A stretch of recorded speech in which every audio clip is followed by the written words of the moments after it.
Welcome to this month's AFP educational program. We are so thrilled to be here at the Blair Singer Academy to have this wonderful opportunity to talk about the art of persuasion. It's going to be a great program today. I want to first of all thank our sponsor for today, Marts and Lundy and willard.white. Thank you. I have a few things to say. Chris, I'm glad you mentioned Giving USA and the annual update on philanthropy in America, which is a much anticipated, much analyzed set of data about where philanthropy is coming from and what the trends are and the shifts in the business. And for us, opportunities and challenges to work with prospects and donors. You know that the numbers for philanthropy go back to the Great Recession. It's the first time in our history, back in 07, 08, when we actually saw a dip in philanthropy. Many of us, and I have been in this business for decades, many of us believed that philanthropy was immune to economic forces and change. It turns out we're wrong on that point at that time, because philanthropy at the high levels halted in 09 and 10. It was March of 2010 before we saw multi-million-dollar pledges occur again. We had about a 14-month drought. And for that to happen in the United States with the extraordinary wealth that is accumulated in private homes was shocking, and it was almost like the banking crisis and everything else. Many of us were looking at the crisis in philanthropy.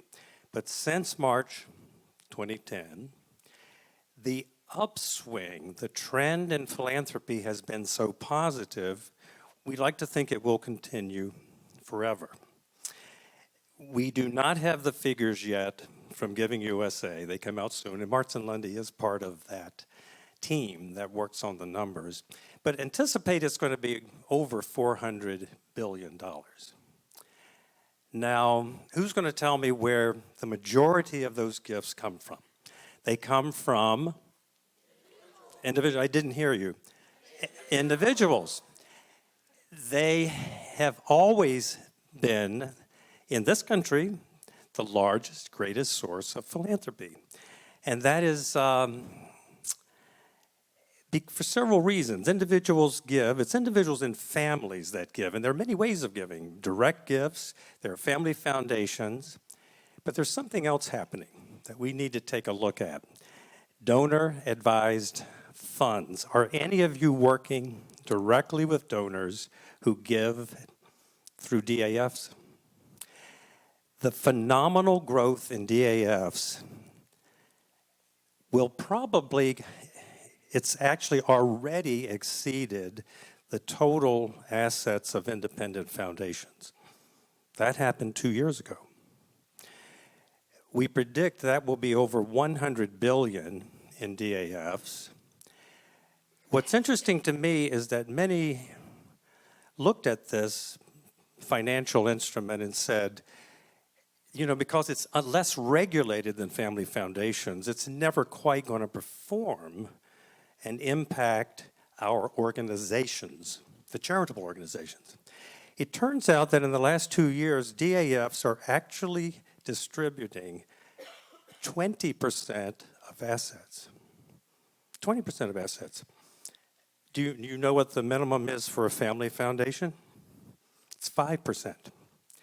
We are looking at the greatest opportunity for giving, and it is individual giving, because donor-advised funds are like family foundations. They're actually managed, influenced, directed by living donors and their heirs.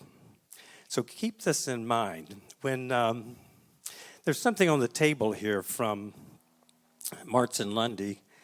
We work with the Lilly Family School of Philanthropy, Indiana University, on doing a philanthropy or a philanthropic outlook every year.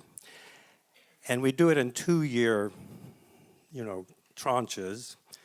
the one that was done for 2017 and 2018, and these are all available online. We do this for the good of the profession. We've been very optimistic. Always, philanthropy is outpacing gross domestic product, and there are a number of complicated reasons for it that you don't have to read, actually. Just know that philanthropy is alive and well and doing very well. But something happened last fall. You remember the 2017, the Tax Recovery and Jobs Act passed. And are any of you aware or received messages about the kind of negative impact this would have on philanthropy? That was a general reaction in our profession. So Marts and Lundy and the Lay School, for reasons that personally I didn't quite agree with, but skip that, published a reduction in our forecast, still outpacing all forecasts for economic growth in the U.S. I am more optimistic about philanthropy, particularly from individual giving, and that is primarily our subject today, the goals of this workshop. But the reasons for it have to be the donor-advised funds and family foundations that already are set up as a massive endowment for future giving, gifts and grants to our organizations. There's also a report over here on mega gifts, just out from Marts and Lundy. And this is, we have such large gifts happening across all sectors. 75% of $10 million plus gifts go to higher education. Now, we have two attendees today from universities. ASU is represented, AT Still University is represented. The rest of us are in sectors of arts, culture, environment, social service, and human and public benefit activities. So do not be distracted by all the attention given to growth in the total pool of philanthropy, and don't grieve that you are not lined up for gifts of 10 million to 100 million this year. May it come soon.